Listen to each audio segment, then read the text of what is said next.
Assalamualaikum saudara soleha. Apa kabar hari ini? Mudah-mudahan tetap sehat ya. Nah, untuk kali ini kita akan belajar tema 4. Subtema 4, pembelajaran 5 dan 6. Nah, saudara soleha, kenapa Ustazah menggunakan masker? Karena corona masih belum hilang. Jadi, kalau kita mau kemana-mana harus menggunakan masker. Nah, soleha, nanti simak penjelasan Ustazah dengan baik ya, dan perhatikan ya. Nah, soleha, boleh ikut membaca ya di halaman 181. Ingat, jika ada kalimat yang penting menurut soleha boleh digaris bawahi. Sekarang kita belajar pembelajaran 5, yaitu pelajaran bahasa Indonesia tentang menulis kalimat penyelesaian berdasarkan teks tentang kewajiban dan hak sebagai warga negara. Kalimat penyelesaian masalah dapat ditulis berdasarkan teks, misalnya teks tentang kewajiban dan hak warga negara. Kalimat penyelesaian masalah ditulis setelah mencermati permasalahan di dalam teks.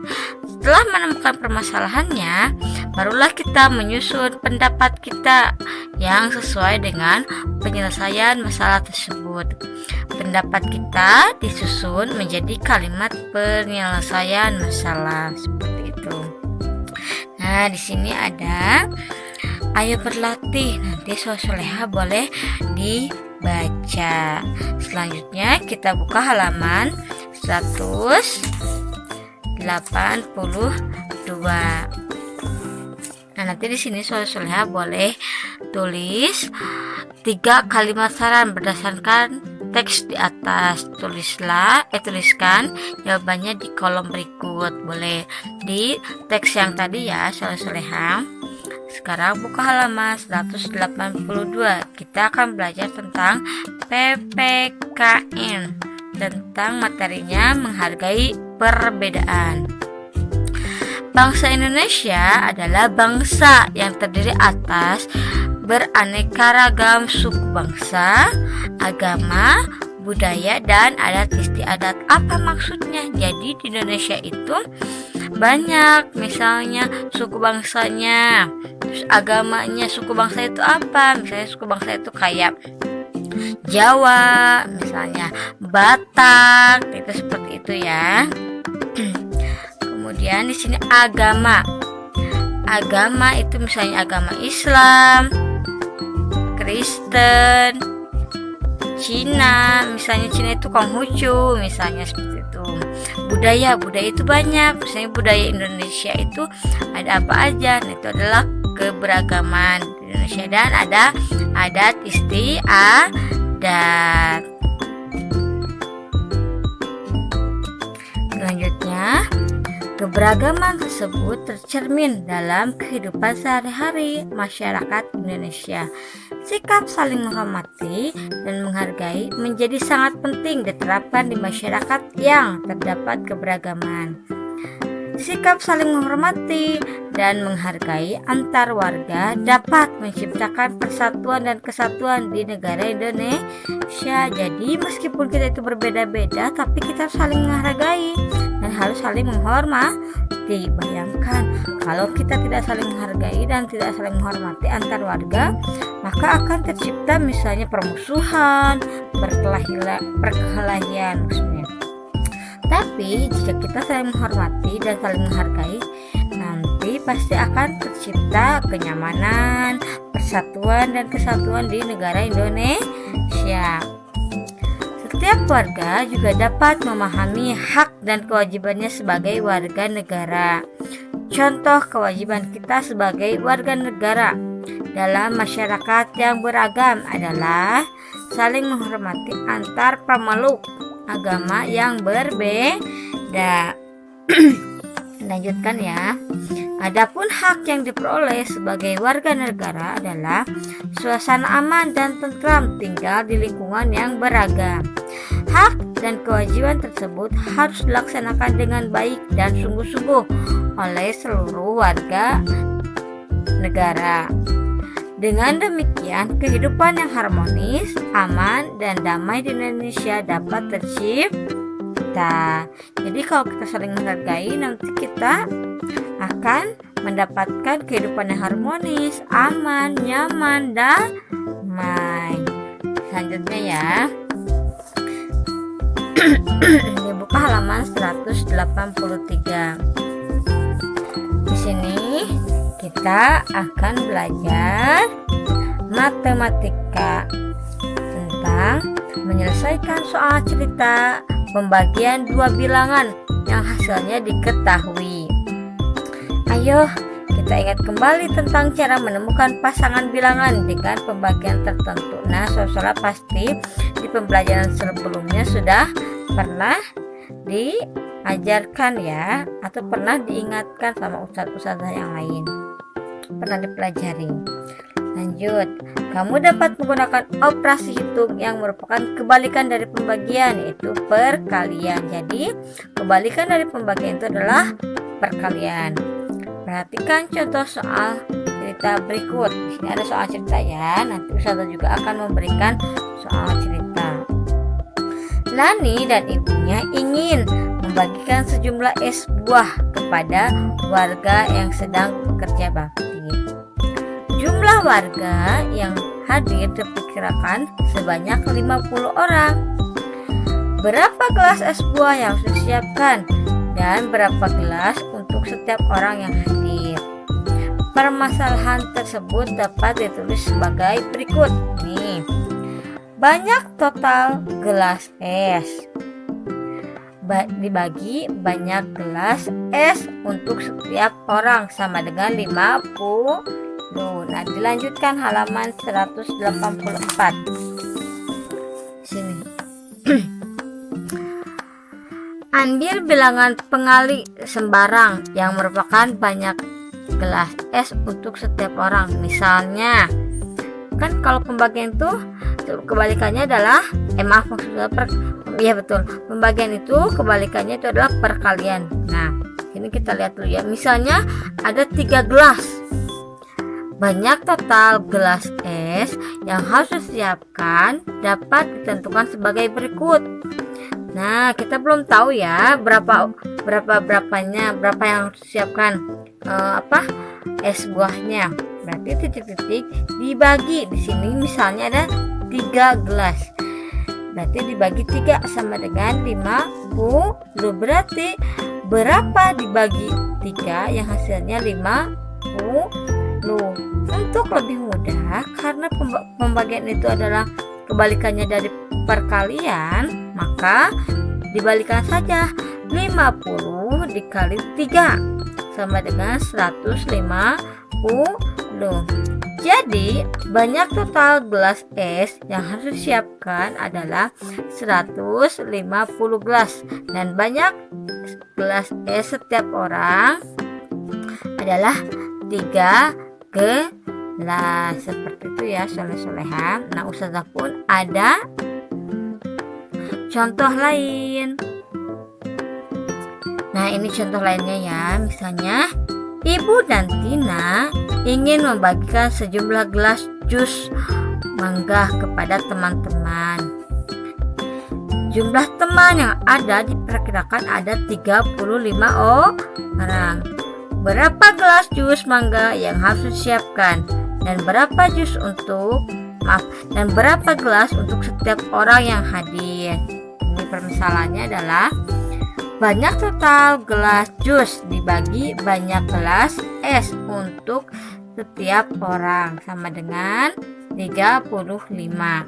Misal ustazah mau ngambilnya, misal bilangan pengalinya adalah 2. Berarti titik-titik dibagi 2 sama dengan 35. Untuk mengetahui titik-titik ini yang dibagi 2 hasilnya 35 itu berapa? Kita kalikan saja. Berarti 35 dikali 2 berapa ya? 70. Hebat. Berarti sini 70 dibagi 2 sama dengan 35. 35 dikali 2 itu 70. Jadi banyak total gelas yang harus disiapkan adalah 70 gelas, dan banyak es setiap, maksudnya banyak jus setiap orang adalah 2 gelas. Seperti itu ya soleh-solehah. Nah soleh-solehah, nanti boleh dikerjakan tugas yang ini ya soleh-solehah. Nah sekarang kita akan buka halaman 185. 185 pembelajaran 6, yaitu bahasa Indonesia. Maaf, sebelumnya ada kesalahan. Nah, di sini dibuka lagi halaman 184. Di sini hasil pembagian dua bilangan, di sini ada soalnya yang ini ya. Misal diketahuinya 45, di sini 45, berarti berapa dibagi berapa saja? Yang hasilnya 45, seperti itu ya. Yuk kita lanjut halaman 185. Pembelajaran 6. Pelajaran bahasa Indonesia tentang menyusun kalimat penyelesaian berdasarkan hasil diskusi. Kalimat penyelesaian dapat ditulis berdasarkan hasil diskusi. Kalimat penyelesaian ditulis untuk memberikan solusi terhadap suatu masalah. Dalam menulis kalimat penyelesaian atas suatu masalah, gunakan kosakata baku dan ejaan yang sesuai dengan Pedoman Umum Ejaan Bahasa Indonesia atau disingkat PUEBI. Selain itu, susunlah kalimat efektif. Nah, apa itu kalimat efektif? Kalimat efektif boleh digarisbawahi ya. Kalimat efektif yaitu kalimat yang tersusun secara sistematis. Nah, di sini ada soal maksudnya ada cerita lagi tentang anak yang berprestasi. Nanti solehah pasti akan membuat kalimat penyelesaian. Dibuka halaman selanjutnya 186. Nah, kita langsung aja ya ke halaman 186 pelajaran matematika. Di sini menentukan dua bilangan yang hasil pembagiannya diketahui. Ingat kembali cara menentukan dua bilangan yang hasil pembagiannya telah diketahui. Bilangan pertama didapat dengan mengalihkan bilangan yang diketahui dengan sebuah bilangan pengali sembarang. Bilangan pengali dapat digunakan sebagai bilangan kedua. Nah, seperti itu ya soleh-solehah. Buka halaman selanjutnya. Halaman 187. Pelajaran PPKN tentang kewajiban dan hak sebagai warga negara. Ayo ingat kembali bahwa sebagai warga negara kita memiliki kewajiban untuk ikut serta dalam pembangunan bangsa. Sebagai siswa, kita harus belajar dengan sungguh-sungguh untuk mengisi kemerdekaan bangsa. Selain itu, kita juga harus ikut menjaga persatuan dan kesatuan bangsa, serta menjaga kelestarian alam Indonesia. Selain melaksanakan kewajiban sebagai warga negara, kita juga memiliki hak untuk memperoleh penghidupan yang layak, serta pendidikan dan pelayanan kesehatan yang baik. Kita juga memiliki hak untuk mendapat perlindungan hukum dari negara. Semua warga sebaiknya memiliki kesadaran untuk melaksanakan kewajibannya sebagai warga masyarakat agar negara Indonesia menjadi lebih maju, damai, dan sejahtera. Contoh kewajiban sebagai warga negara itu apa? Misal membayar pajak misalnya, kemudian apalagi menaati peraturan, terus tidak merusak fasilitas yang ada di pemerintah, misalnya di negara kita tidak merusak, misalnya kita mencoret-coret jalan, nah itu bukan contoh yang baik, bukan contoh yang terpuji ya. Nah, jika kita sudah melaksanakan kewajiban, maka kita berhak mendapatkan pelayanan yang baik. Jadi kita mendapatkan hak-hak kita ya sebagai warga negara. Contohnya mendapatkan perlindungan hukum, terus mendapatkan pelayanan kesehatan yang baik, terus mendapatkan hidup yang nyaman, yang tentram. Itu hak kita jika kita sudah melaksanakan kewajiban kita. Kemudian, nah, soleh-solehah, nanti soleh-solehah ketika ada tugas-tugas, Ustazah akan share tugas-tugasnya yang mana saja ya, soleh-solehah. Tugas-tugasnya akan Ustazah share dan soleh-solehah mengerjakannya harus dengan sungguh-sungguh. Cukup sekian penjelasan dari Ustazah. Mudah-mudahan soleh-solehah bisa memahami ya apa yang sudah Ustazah jelaskan. Dan tetap belajar dengan sungguh-sungguh. Soleh-solehah itu hebat. Semangat ya. Soleh-solehah ingat, kalau kita mau keluar, maka kita harus menggunakan masker agar kita bisa sehat dan menjaga kesehatan. Ingat, kalau dari luar langsung cuci tangan ya, soleh-solehah. Saja pesan dari Ustazah dan tetap semangat meskipun kita belajar di rumah. Terima kasih soleh-solehah. Assalamualaikum warahmatullahi wabarakatuh.